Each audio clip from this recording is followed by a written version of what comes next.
Pink Flamingo Productions presents Lilacs and Leather, Pack Saint Clair, Book 1. Written by Thora Woods. Performed by Maeve York and Matt Haynes.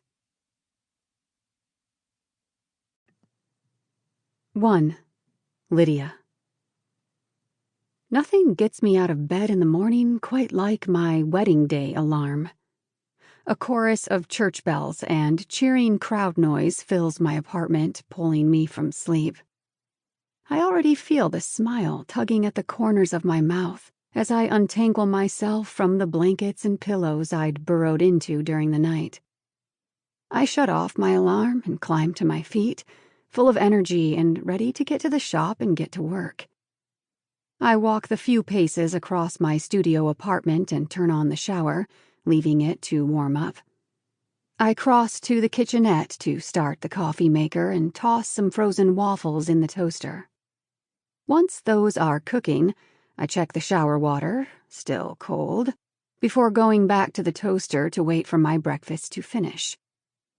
The window above my sink reveals a sky of dark blue, touched with hints of pink and orange. My entire apartment is maybe 10 paces from one wall to the other, the long way, but the small space is comforting. There are only 2 doors, one to the bathroom and one to the hall, and 3 narrow windows overlooking the alley that runs behind my building. It's private, 3 floors up, and easy to keep clean, even when I get lazy. My queen-size bed takes up most of the space, and my nest, a mass of soft blankets and fluffy pillows, covers most of the bed. This apartment may be small, but for an omega like me, it's cozy and just enough. The building where I'm renting this homey sardine can caters exclusively to betas and omegas, mostly for our safety. In a world full of alphas hungry for mates, having a place where I know I can live without fear is a welcome relief. As betas make up most of the population, well over half, they can exist among the other designations without needing to worry about things like heat cycles or ruts.